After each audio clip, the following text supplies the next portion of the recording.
Hi, this is Stephanie Miller from The Stephanie Miller Show. Please enjoy this exclusive clip from my show on Political Voices Network. On the we were talking off air, Hal, about the Mark Meadows. Yeah. I just was saying I'm not even Yeah, a lawyer, and I'm going, how is it within your federal duties to try to overturn an election? I just don't feel like. Yeah, Well, it's interesting that you feel that way because Mark Meadows completely agrees with you, and like a big dum-dum, said that in court. He officially said, as, and I quote, "not coordinate those efforts," meaning like the campaign and election related stuff.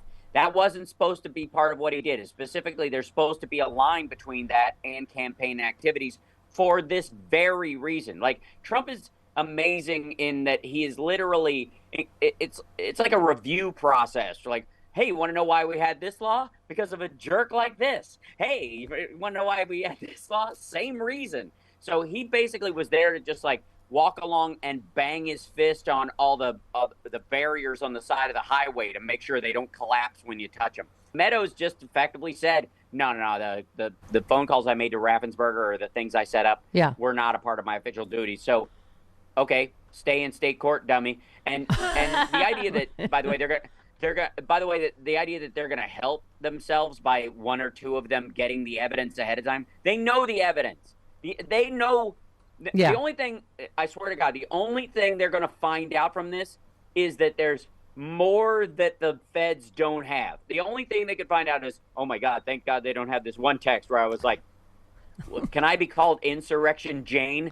You know what I mean? Nicknames that that had their future prison number on them, because the rest we know, everybody knows. It's been years. Yeah. It's been 2 years and I feel like change. there's defendants that have tried I was just following orders.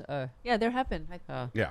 You know. I think That your did not dad work out encountered some well. of them. And at this point, most of them, including Trump, are like, are you sure ignorance of the law is no excuse? Is it some excuse? Could it be some excuse? Like, no.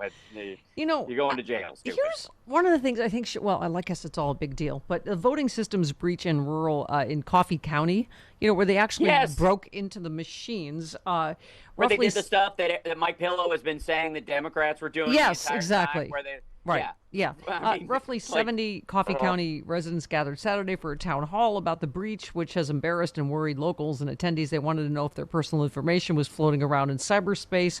People think he's been indicted in Atlanta, so it's over, said one resident. But how do we regroup? How do we become a county not referred to as Crooked Coffee County? Yeah. I mean, it really is the projection, isn't it? Well, Hal? in this day and age, I would say put out your own coffee or Crooked Coffee County, and it'll become a meme, and then people will forget. That's how you fix things like these. If you're going through hell, keep going. And that's the same thing is true of bad reputations. At this point, the fact that most people don't even remember that Trump was fined $2 million, and that fine had to be dispersed amongst charities that he had built in, over the years. Yeah. And he had to do that while he was president of the United States. Like, that in and of itself is horrifying. He's a terrible man. Right. Listen, he has no scruples, and he's disgusting. And didn't his kids have Just to on go that to alone. like traffic school for charities for not like stealing, I don't know, money from they cancer just can't. kids? They literally just had their driver's license taken away on the charity highway. They're just like, nope, pull over, out. You can ride a horse from now on. No, you're not allowed anywhere near it. You know what it takes for a state to say you can't give money to charity or coordinate the gathering of money for charity anymore. Can you imagine? Lesson, Nevada. You're on with Hal. You've been in the front row laughing heartily. Hello, Les. Hey, good morning. I thought, as soon as Trump came out with his own weight and height, immediately there was a over or under, and the over under on the weight is 307, and the over under on the height is 5'11" and a half. That's the actual height. Yeah, because of the weight. lifts. Yeah. And the question is, of course, because of his girth, in it's sort of front weight displacement issues. Yes. That obviously are caused by his belly, not anything else. Make him, he leans forward, so they have to like weight his lifts to pull him back a little bit. Right. If they don't put enough weight in his lifts, he does that weird kind of like, am I next lean that he's always doing. So if he takes the lifts off, what is it, what do you think, 3-4 pounds? I think we're going into we're nearly Herman Munster kind of weight displacement, or like if he takes his shoes off at the end of the day, does it feel like he's been roller skating all day? I was at three. I was at $3. Chris says 275. What do you say? Where were you in the betting pool? Yeah, I think he's got. Well, in all deference to Bob Barker, I would go $2.99. $2.99. Because and here's the thing, he has lost weight since he left office, but more in this sort of like stressed out, deflated balloon way, not the healthy way. Because we know he doesn't exercise. Because again, he thinks you have a limited number of heartbeats, and when you use them up, you die. Yeah. Because he really believes that. And that's lunacy. He can't even run a charity anymore. He's the perfect Republican candidate. I don't know why all of them haven't lined up behind him, because everything about this guy screams Republican. Faux Christianity, misogyny. Yeah. They're like, I'm going to be the best person for women's health care, and then take it away. It's well, he's let's talk about everything they always wanted a candidate to be. We had Jason Selvig on Monday, Good Liars, who spends a lot of time talking to these Trumpers. And, obviously it's been said over and over again that this is a cult. But I think we have to talk about that more, about what happens no matter what happens to him, right? I mean, this a former Trump-backing pundit. They've been around, but they have not had a fixation like this in a long time. Yeah, one former they haven't who freely admits to being a MAGA cult member said there are two prevailing ties that bind the MAGA cult. The first is that Trump is an omniscient, omnipotent, martyred savior of America. Some believe him to be sent by God. He said that's one reason Ron DeSantis isn't taking off, not only because he doesn't command the cult, but because his own quasi-religious branding of himself as being sent by God in political ads is considered an act of heresy. Oh, I see, because Trump is the one true Lord. Right. So, yeah. Right. Okay.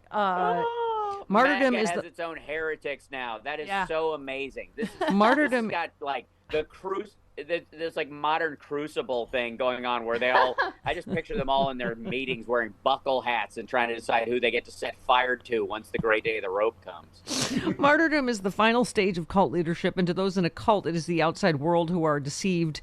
Those in this first category are willing to see through the cult to its fiery end. But that's not the only kind of person sucked into the movement. He says other people are politically traumatized by their hyper-partisan, paralytic, paranoid worldview. The Democrats, socialists, communists, Marxists have long conspired to tyrannically infringe upon their rights and freedoms. Some Trump supporters, he said, fit both groups. But, we were saying to Jason, like, some of it's funny. The people we laugh at, like, oh, my God, the lunatic things they believe. Right. But it's also kind of terrifying that there is a segment of our society just completely insane. Some of them are dead ending, and where they go when they dead end, because, MAGA cult is very much aligned with the 2A solution stuff that Sarah Palin was throwing around. And that's what really is the concerning point. That is that, like, white supremacists or politically motivated white groups are the biggest domestic terrorism danger. By the way, black supremacists are number 3, and they're with a rocket. They're doing fine. Don't worry. But the number one is distinctly these folks, and the concern is they're never going to get together. They're not going to coordinate a giant Jan 6 that spreads across the entire country. The Civil War concept is ridiculous.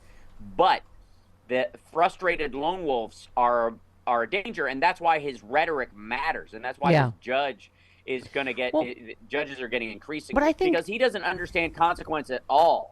But that's where Ramaswamy comes from, right? It's like he's just another chief grifter, carnival barker. Well, like, I'm an outsider. I'm a businessman with no experience. Like, he really has cemented that idea that anybody can be president. And even though you wouldn't want to be going into brain surgery, having your brain surgeon go, I don't really have a medical degree. I'm an outsider. I like to shake things up. Outside your skull, that should count. Right.